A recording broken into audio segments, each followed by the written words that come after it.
Two interesting things were revealed over the last few days that says a lot about the state of affairs in South Africa. The first is that the military has acquired 20 new Haval vehicles for chaplains, reportedly worth as much as 15 million rands. This at a time when the South African National Defence Force, the SANDF, regularly complains about serious funding shortages and when hundreds of military vehicles are reportedly out of service. The second story concerns the Department of Social Development, which has reportedly spent about 1.4 million rand on an outside company for communications work, including the writing and editing of press releases and speeches. Now, these are just two stories, but there are countless similar examples. And so it's easy to conclude that South Africa has a problem with wasteful spending. And that is true, but it's just the tip of the iceberg. The underlying problem is excessive centralization, a complete lack of accountability, total absence of the most fundamental corporate governance principles, and underneath it all, a political system that has become detached from reality. This is not just a corruption problem, because public money can be spent in ways that are completely legal but still reckless and irresponsible. Part of the issue here is that those in power in South Africa haven't illustrated the most basic understanding of the notion of opportunity cost. This is to say that if you spend 15 million rand on one thing, you cannot spend that 15 million rand on something else. It should be obvious, but evidently it isn't. I highly doubt that somebody in the military sat down and said, we can either repair these operational vehicles or we can buy new vehicles for the chaplains, and we consciously choose the chaplains. But still, the problem is worse than that. Different units and departments have budgets. Problems arise in front of them, and officials deal with whatever problem arises by throwing money at it. Chaplains need cars, buy cars. The department has a PR problem, hire an agency to deal with it. Too much crime, get more police officers. Judges are corrupt, give them higher salaries. It never stops. At least that kind of thinking never stops. What does stop, however, is cash flow.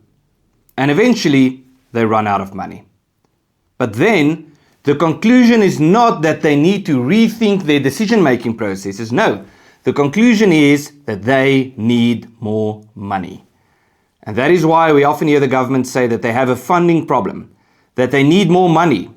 And in other words, that they need to tax us more because they want us to believe that they know better how to spend our money on our behalf and in our interest than we do. That's the logic. It's not a case of bad budgeting.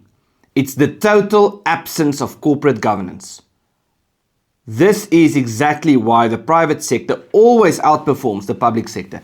Because in the private sector, there are consequences to bad decisions. In the public sector, the public suffers, not those in charge.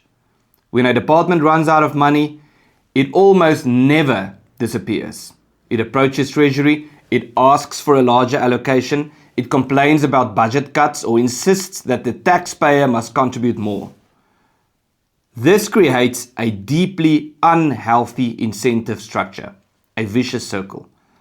The state cannot continually expand its responsibilities without being forced to reconsider whether it should be performing all of those functions in the first place.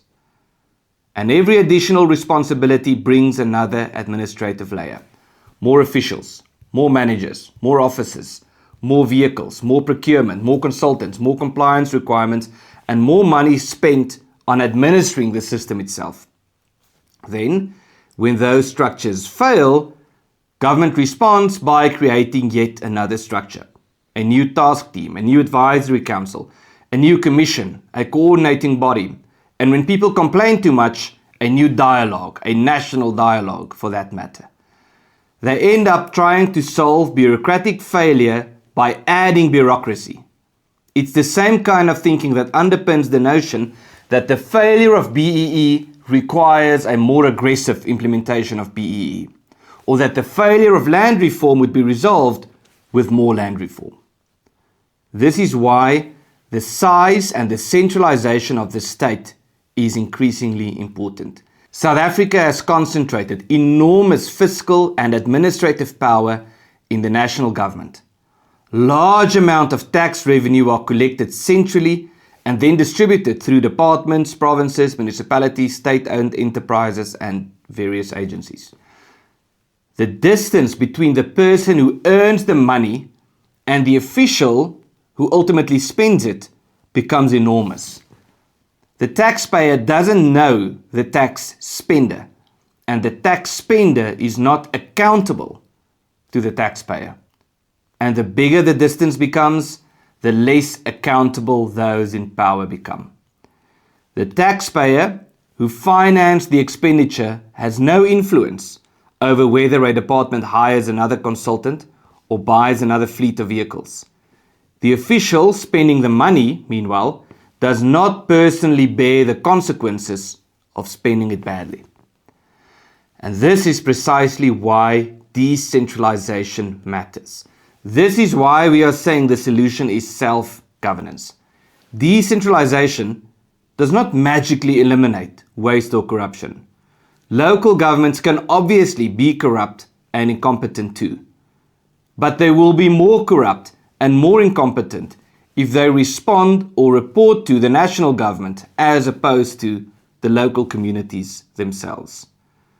Smaller and more decentralized institutions shorten the distance between decision makers and the people who live with the consequences of those decisions.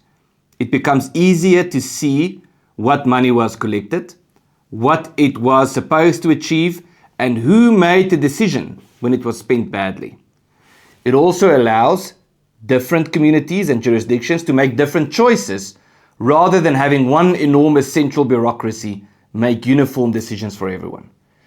Because eventually the question becomes, how much more money should be handed to a system that has not demonstrated that it can manage what it already receives? And that is why the answer cannot simply be better procurement rules or another campaign against waste. We certainly need better governance, stronger oversight, and consequences when public money is abused. But we also need to confront the structural problem from which these problems sprout. The South African state has taken on too much responsibility, concentrated too much power and money at the center, and created too little direct accountability between the people who fund the government and the officials who spend the money. The solution must therefore include a smaller and a more disciplined central state, greater decentralization, and more room for provinces, municipalities, communities, businesses, and civil society institutions to take responsibility for their own affairs. The problem is not really the havals, and it's not really the money spent on press releases. These are merely symptoms. The real problem is a political system that can spend until the money runs out, call the result a funding crisis, and then return to the taxpayer for more.